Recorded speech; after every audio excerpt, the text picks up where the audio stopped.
เอ้ยโอ้โหโดยผู้บ่าวแกงอน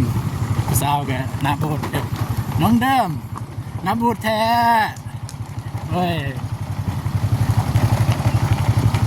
เมื่อยดิ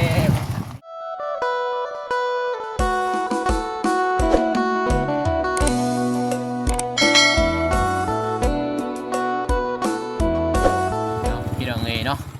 กับทักทายสวัสดีสบายดีเด้อสองเบาตูนสแนลพี่น้องเนาะได้แล้วบ่เป็นยังนี่แหละครับได้ยินโดยพี่น้องโอ้ต้องคักเป็นคักพี่น้องเนาะวานแววกันขนาดเบิ่งคนพี่น้องเบาซูมก่อนซูมเบิ่งไปท่านพี่น้องกดโอ้ยเนาะ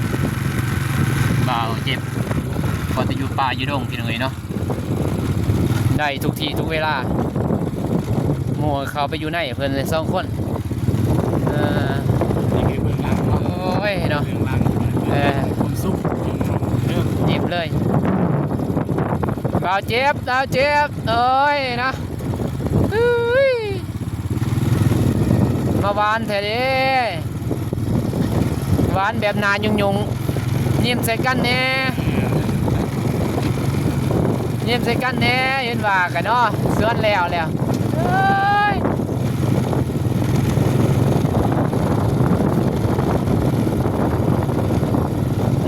โอ้ยบอกยังกันเด้เนาะตึงเบาตึงยิ้มเลยพี่น้องโอ้นี่โอ้จุ๊บเปิดเบายังเด้ดีลมกันนี่พี่น้องลมกันเป็นลมนะ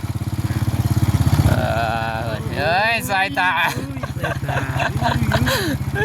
พี่น้องสายตาเจอเนมมา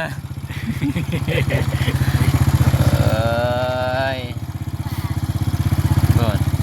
อย่างนี้สบายดีเด้สบายดีด้วยเอ้ยโอ้ด้วยพี่น้องตากยากนะเสียวเตะเคยบอลเสียวเตะ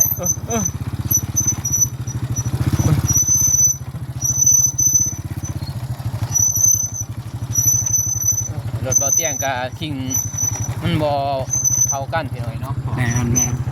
ยาก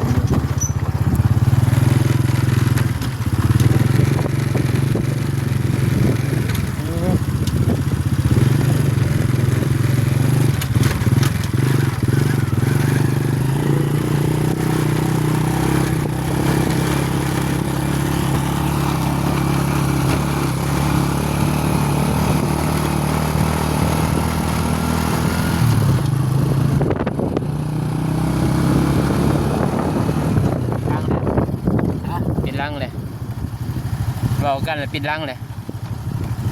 พี่น้องเนาะเห็ดเป็นซอสนี่เพิ่นไปเลยเอาเดือนเลยไปเดือนเลยวะนี่ได้คลิปนี่เอาลงเลยวะโรงพยาบาลเนี่ยคอยไปเด้อมาเช็ดล้อให้เจอกันแน่นั่นแหละเนี่ยแม่เลยวางน้องเดิมวางเลยโอ้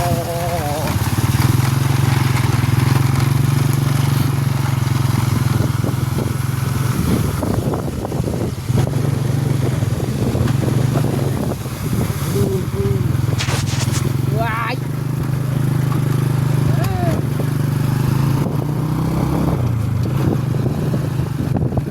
เต็มข้อเลยวันนี้แล้วทางยากกุลกิจนี่เนาะมีกี่ทีมีซองบอลนะกี่ทีนักแข่งเป็นเนาะกี่ทีเอาชิลงเลยโอ้ย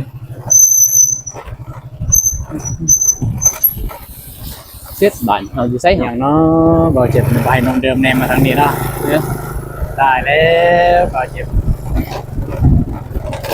FC เพิ่นอยากเบิ่งเนาะอ่า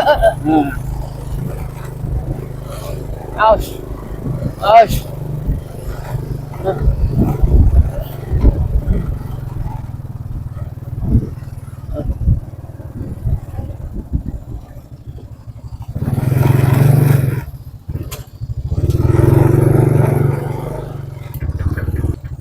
บ๊ายบายเด้อ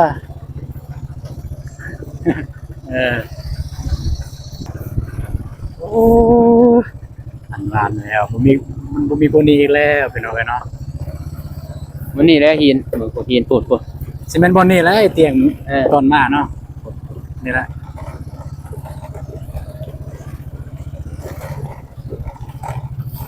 เป็นนาสิกันเต้มันเป็นลังสิกันผู้สาวผู้เบานี่ ว่าอยู่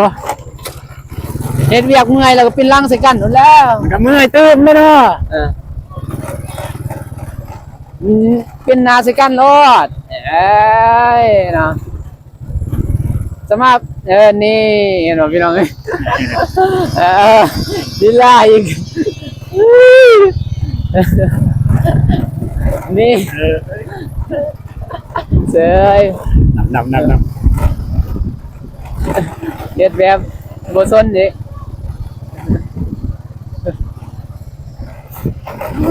บ่เจ็บเขียดพี่น้องเอ้ยแต่บ่เขียด หน้าบูดอยู่ หน้าบูดได้พี่น้องเอ้ย จะยอกร้ายจะยอกร้ายน้องเด้อมันหึงเนี่ย หรือว่าย้อนเฮาโยกน้องเดิมบ่เนาะเนาะ หึงแล้วปกติเขาเด้อผู้ครองเขาเด้อย่ายอกร้ายเด้อ เออ อย่าเป็นผู้บ่าวครับยอกร้ายมันบ่เจ็บหายเด้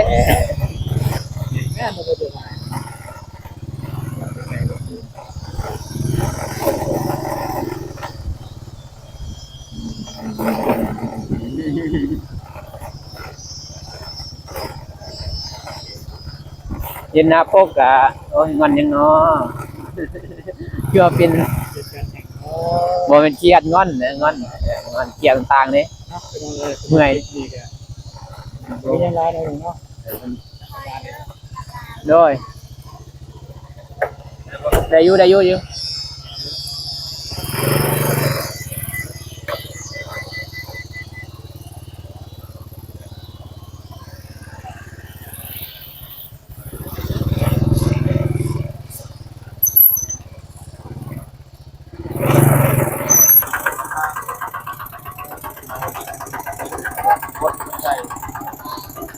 คนคือไทยยังร่มหายาก ได้แล้ว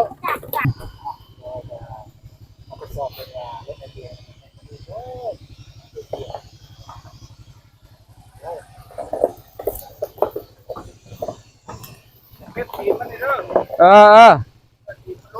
โดย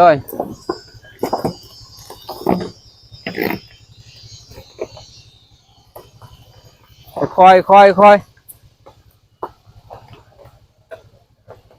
เย็นๆเด้ออยู่นี่เด้อฮักไปพุ่นได้เด้อฮักไปทางหน้าโอ้ไปเลยได้อยู่ไปเลย ลองเลย ค่อยโอ้บนนี่แล้วโอ้อ้าวคือแบบคือว่าฮิตสิฮัด บ่ได้ยินเสียงอยู่ ฮัดจี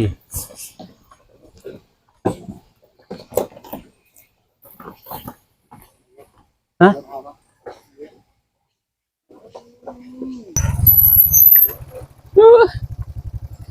ขึ้น เห็นครูฮักก็ฮักกันไปเบิ่งนำไปเบิ่ง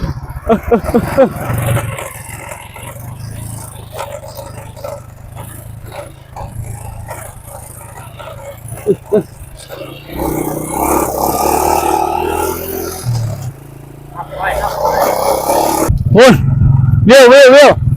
วิวทางนาเด้อโอ้ตอนได้อีได้ลูกอ่ะมองไว้บ้าง กดซะลงบ่ได้ใส่ไม้เด้อ โอเค มันเบิดแล้ว ต้องน้ำพี่น้อย นี่ประตูน้ำเขื่อนวิวงามๆเหมาะกับไปยัง กับคนหวานนั่นแหละมีครูพ้อง เอ้า โคตร มีลูกเอาได้บ่ ลูกบุญธรรมบ่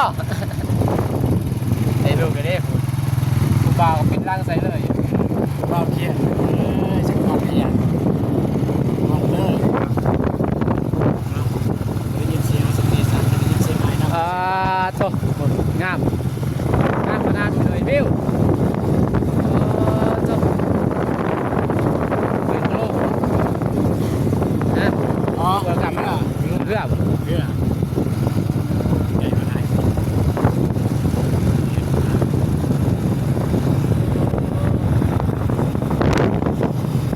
โอ้เอาเลย ตั้งลงก่อนดิ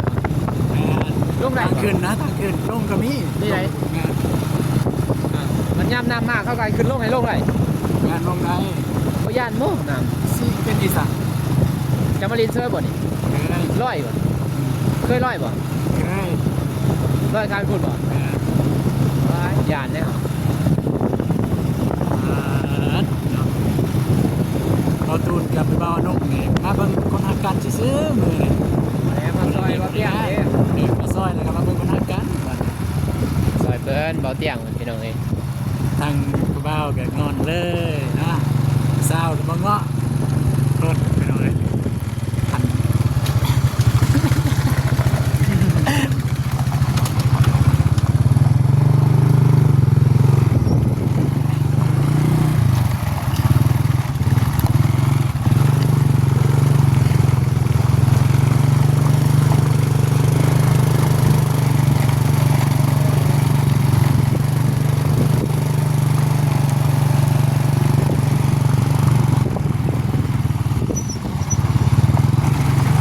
ซาเนาะ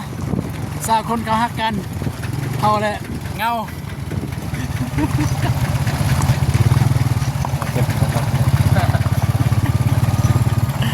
เอาพี่น้องเลยกับมันวิดีโอนี่คลิปนี้กับมันพยากันนิ่งลายไปไหนไปหน่อยเพราะว่าขี่รถอยู่แล้วก็ทางยากๆแน่ ขออภัยน้ำลาย ขอโทษขออภัยในเวลาเด้อพี่น้องเลย พี่น้องเบิ่ง ถ่ายบรรยากาศการเกินว่าการเดินทางแต่ส่วนน้องเดิมเมื่อบ้านแต่ว่ากันมันพอดีเพราะว่าคนแบบว่าคู่หักกันเขาขี่รถน้ำกันอยู่ท้ายรถไอเตียงไปเลยสมิดแต่ว่าเดี๋ยวนี้ก็มีน้องกันน้องอย่างไรน้องวิ่งแก้วนะ ฮะ อันนี้น้องวิ่งแก้วป่ะ น้องเรียกแก้ว น้องวิ่งแก้วมานั่งน้ำเป็นน้องเลยถ้าผู้ใดได้เบิ่งทางซองให้เบาเตียงทองให้เบาอนงแต่จะเห็นน้องคนนี้เราตูนยังไม่เคยตายจักเทื่อเป็นน้องเนาะน้องนี่ก็เป็นลูกกำพร้ากับพ่อยแล้วก็เป็นพ่อตายปะตั้งแต่ยังน้อยแม่ได้ไอ้น้องโอ้ เอาผมก็ไม่สั่งก็ไม่ โอ้แม่นสร้างครอบครัวไหมทางน้องวิ่งแก้วนี่เป็นน้องเลยครับอืม ดูน้ำแม่ย่า อยู่นำแม่ย่าอยู่ในความดูแลของแม่ย่าการดูแลของแม่ย่าแม่ย่าก็คือแม่ย่าของน้องเดิมมาแล้วเนาะแม่ย่าของน้องเดิมที่สำคัญกับทางเบาน้องกับเบาตูนกับขี่น้ำลังกับเพื่อเบิ่งตีนรถไปเราเลยเบาตีนรถให้เบาเตียงทองก็ใส่กันเอาสำห้องมาใส่ เราสะท้อน แม่นยันน็อตมันอ่อนแล้วก็เอาก็ขี่เบิ่งน้ำลังเลย เพื่อมีหยังก็สิได้ซอยเรือกันเนาะ ของไส้เราทอนของไส้ เอามาเบาเรื่องแสงอุตสาหผู้บ่าวผู้แก้วต่อไปน้องเลยโอ้โหเป็นหยังมาที่หัวที่สวนทางผู้บ่าวก็งอนผู้สาวก็น้าบูดน้องเดิมน้าบูดแท้เฮ้ย เมื่อยดิ เหนื่อยเรียงเนาะ เจ้าหน้า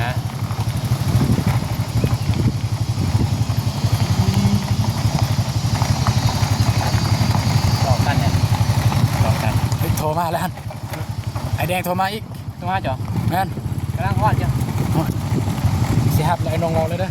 เฮ้กำลังฮอด เอาเลย ฮัลโหลกำลังฮอดกำลังฮอดด้วยกำลังฮอดเลยด้วยโอเคด้วย เออ ด้วยขอตัวขอไปด้วยขอตัวร้ายเดี๋ยวกำลังฮอดด้วย ทางแม่นั่นโทรมาเนาะเป็นอะไรกัน ทางแม่เพิ่นขายไม้อันโทรมาเนาะโทรมานำเพราะว่ารถมาส่งไม้ในฮอดมาโดนแล้วฮอดแต่โดนแล้วแต่ว่าทีมงานเฮาก็บ่ได้อยู่หั่นบ่ได้ท่าหั่นก็ได้ออกมาก่อนพี่น้องเนาะ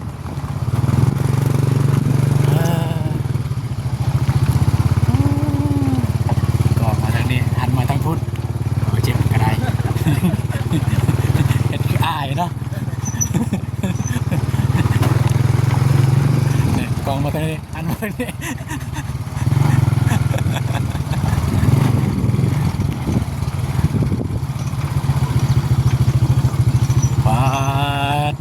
ถึงทางมันสิยากสำใดมันก็บ่เฮ็ดให้น้องเดิมกับเบาเจ็บสิแตกแยกกันได้พี่น้องเอ้ยเกี่ยวบ่เนี่ย เครียดได้สั่งได้งอนได้แต่ก็เงาะได้คืนดีได้คือเก่าพี่น้องเลยเนาะ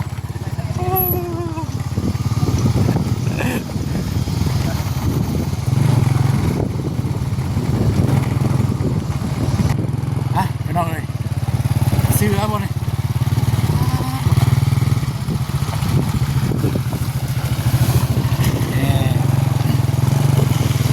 อีกแล้วพี่น้องเอ้ยตอนมาก็เห็นตอนไปก็เห็น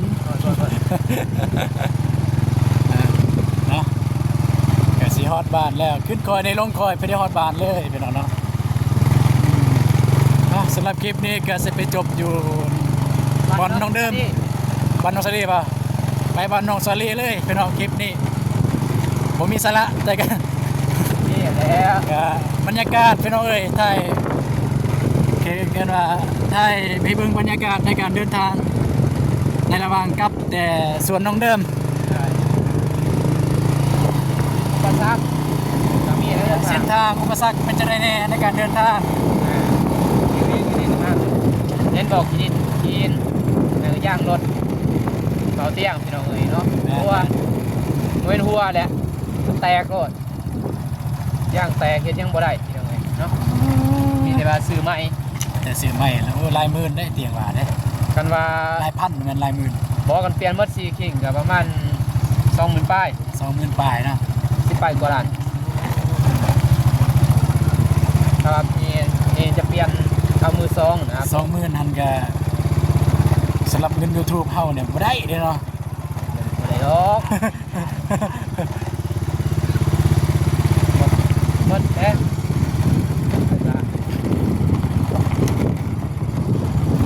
น้องเดิมแล้วก็เบาเจ็บกับสลัดดูเป็นยานเงาก็เอาน้องแก้วน้องอีกแก้วมานั่งนำเหมือนว่าน้องได้ยินกันแต่สำหรับแม่นถ้าบ่ตูนจะเอาคนอื่นมามันจึงบ่เงามันจึงบ่คัดขวางเกินเปียกมันเบาะน้องเบาะรถน้องมันจีบ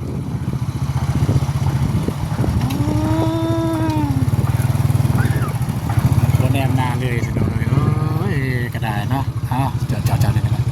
ตอนเขาลงลงวันนี้น้องเดิม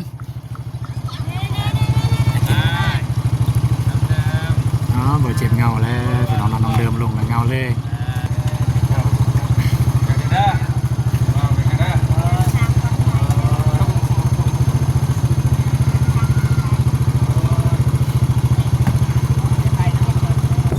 พี่น้องเลยก็ทางเบาต้นกับเบาลงเดินทางมาก่อนไปส่งกระแจเอา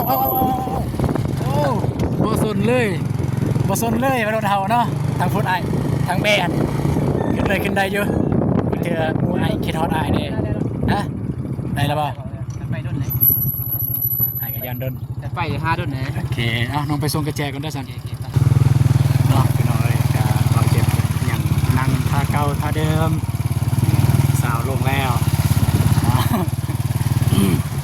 จะเป็นเกียรติที่สั่งพี่น้องเลยกับโบด้วยกันนั่งท่าเก่าท่าเดิมเลยโบเปลี่ยนโอเคมาหอดจอดถึงแล้วพี่น้องมาแต่ส่วนบ้านน้องสาลีไปส่งกระแจพี่น้องเนาะมาหอดจอดถึงแล้วเนาะโอเคพี่น้องเลยเนาะสำหรับคลิปนี้เบาตูนกับวิมีอย่างไรก็ถ่ายบรรยากาศแล้วก็ความหวานเบื้องหลังของคู่ฮักพี่น้องเนาะก็วิมีอะไร เนาะเอาไปจะได้ก็ต้องขอบใจทาง FC ทุกท่านที่ติดตามชมคลิปของบอลตูนแต่ต้นจนจบเนาะโอเคไปเจอกันคลิปต่อไปพี่น้องคลิปนี้เขากล่าวคำว่าสบายดีเด้อเนาะเจอกันในคลิปต่อไปพี่น้องบ๊ายบาย